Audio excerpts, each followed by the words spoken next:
back to African politics. Kwenye yale maudhui ya maisha ya hapa Marekani compare na maisha yetu pale Afrika, kitu kingine ambacho nimejifunza, middle class ya hizi developing countries ama nchi ambazo zimeendelea, iwe hapa Marekani ama Ulaya ama China, Japani na Australia na nchi nyingine ambazo zimeendelea, wale watu wa maisha ya katikati, the middle class, ndo wanakuwa na nguvu ya kuamua kipi kifanyike, kwa sababu wao wanakuwa na uelewa wa katikati. Hawezi kuwa manipulated ovyo ovyo kama hao watu wa chini. Sasa tofauti ya hizi nchi ambazo zimeendelea na nchi zetu za Kiafrika ni kusema wale watu wa maisha ya katikati kwetu Afrika, wengi wao wanaegemea upande wa serikali, kwa sababu utakuta wale watu wa middle class ya Afrika wengi ni wafanyakazi wa serikali, ni walimu, unaona, ni wafanyakazi kwenye sekta ya umeme, ni wafanyakazi kwenye masekta nyingi ya kilimo, ya afya. Na wao vile kwa mfano ukienda kwenye katiba nyingi za Kiafrika, mwajiri mkuu wa nchi ni rais wa nchi. Kwa hiyo hawa wafanyakazi wa katikati, hawa middle class people, akikuwa na upande tofauti na wa serikali, kazi inazamuisha, anazashushiwa cheo, anaweza pata hasara yoyote. Lakini kwa hizi nchi ambazo zimeendelea, watu wa maisha ya katikati, mwajiri wao sio serikali kuu, ni serikali hizi za majimbo na serikali za mtaani ama local government, serikali za majiji, serikali za miji na vijijini, ndio zinawaajiri hawa watu. Na hawa watu hawategemei kwamba Trump leo aliamka akasikitika, kwa hiyo tukimsema leo mambo yataharibika. Hapana. Kwa hiyo middle class ya kwetu inategemea serikali, kwa sababu serikali ndio mwajiri mkuu. Lakini middle class ya hapa Marekani na nchi ambazo zimeendelea Maulaya wapi, middle class hiyo iko independent. Kwa hiyo wakiona kama vitu haviendi sawa, wako na uwezo wa kubadilisha mwelekeo wa nchi.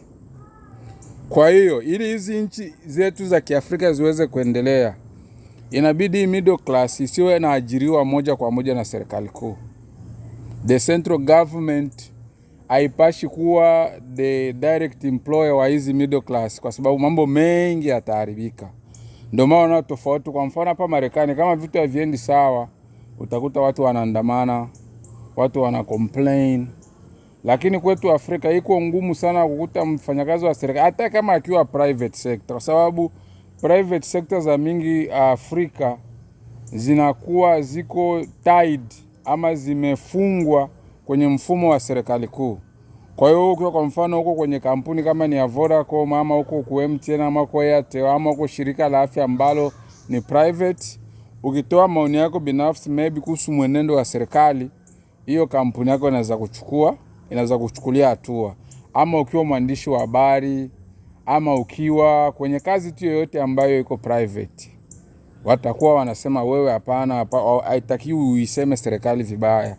Lakini kwa hizi nchi ambazo zimeendelea, uko na uhuru wa kutoa maoni yako, iwe mazuri au mabaya. Ni kwa sababu muundo wa serikali zetu za Kiafrika ni muundo ambao unategemea rais leo aliamkaje, rais leo weko na mood gani, kwa sababu akikasirika mambo mengi yatasimama. Hiyo ndio tofauti. Kwa ili tuweze kujenga society ambayo inaweza kuwa na balance, inabidi middle class yetu ya Afrika iwe na uhuru wa kutosha ili iweze kubadilisha. Kwa sababu kama leo huoni mabadiliko mengi yanafanyika, ni kwa sababu hawa watu wa middle class wote wanategemea serikali. Utakuta kama ni kamanda wa polisi, mwenye alimteua kamanda wa polisi wa mkoa anaweza kuwa anateuliwa hata kama isiwe indirect na rais. Hata kama mambo kwenye mkoa inakuwa ya mambo ya usalama sio mazuri, huyo kamanda hawezi kuchukua hatua stahiki ya tofauti na maagizo ambayo aliyopewa. Ni kwa sababu hata huyu kamanda na yeye ana familia na ndugu jamaa na marafiki ambao wanamtegemea.